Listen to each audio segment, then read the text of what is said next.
Kasus kekerasan seksual Kekerasan di kampus. seksual. Maraknya kasus kekerasan seksual. Dan Pelecehan seksual di kampus.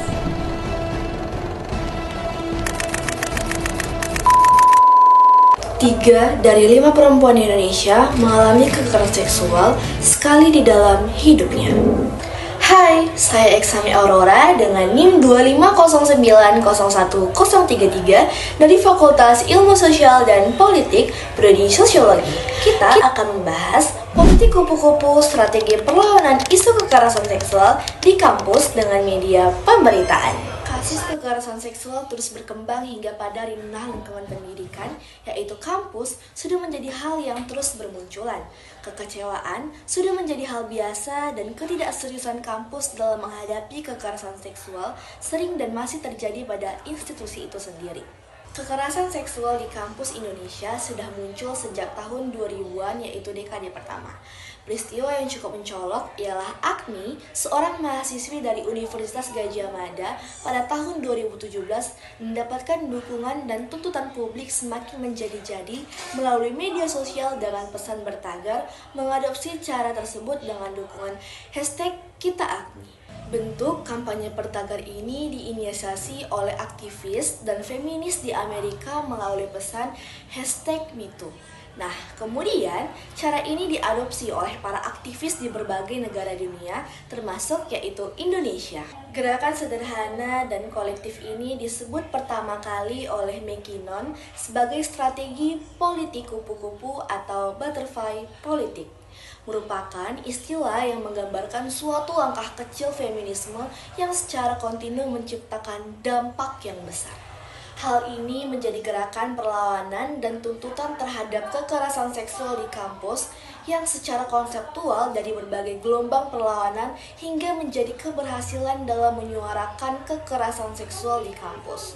Strategi politik kupu-kupu ini mengalami keberhasilan di Indonesia dengan diterbitkannya Permendikbud PPKS nomor 30 tahun 2021 yang secara khusus mengatur pencegahan dan penanganan kekerasan seksual di kampus. Namun, hal ini tidak berjalan dengan mulus. Banyak upaya yang dilakukan agar setiap kasus ditanggapi dengan baik di institusi itu sendiri. Penanganan kampus atas kekerasan seksual bisa kita lihat dari laporan serta pemberitaan yang tersebar melalui media daring. Data yang tersebar acak dapat menggambarkan bahwa pedoman penanganan oleh kampus yang tidak tegas dan masih terulang-ulang. Hal ini berawal dari beberapa kasus yang terus dibiarkan mulai dari tahun 2015. Mahasiswi UGM menjadi korban kekerasan seksual yang dilakukan oleh dosen, dan kejadian ini berulang lagi pada tahun 2018 dan korbannya adalah seorang staf di UGM. Hal ini terus saja dibiarkan bertahun-tahun sehingga dapat dikatakan sebagai normalisasi kekerasan di lingkungan kampus sendiri. Beberapa contoh ini menunjukkan bahwa ekspresi dan mekanisme yang dilakukan kampus dalam menangani kekerasan seksual ialah dengan cara menutupi, menormalisasi, serta membuat aturan yang menutupi seolah-olah sesuatu yang begitu privat dan tidak seharusnya diketahui oleh publik. Kemuakan mahasiswa dari berbagai universitas, amarah, emosi yang sudah lama merendam membuat mahasiswa melakukan gerakan perlawanan hingga muncullah politik kupu-kupu.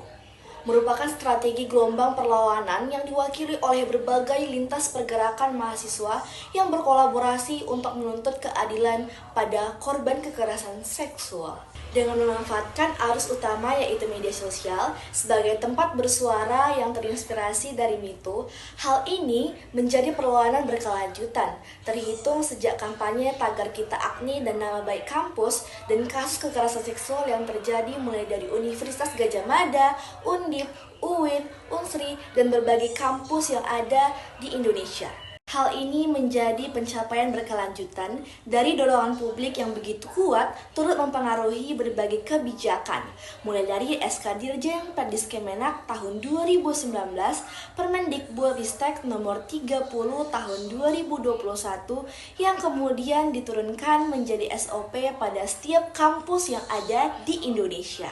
Nah, pada akhirnya setiap kasus kekerasan seksual akan turut mengajukan sebuah pertimbangan serta keberhasilan politik kupu-kupu dalam mobilisasi media sosial yang nantinya akan selalu ditinjau ulang melalui asas perlindungan korban, bukan saja kecepatan informasi dan juga kekuatan strategi, melainkan pada penggunaan media sosial akan patut menjaga kenyamanan dan hak korban kekerasan seksual.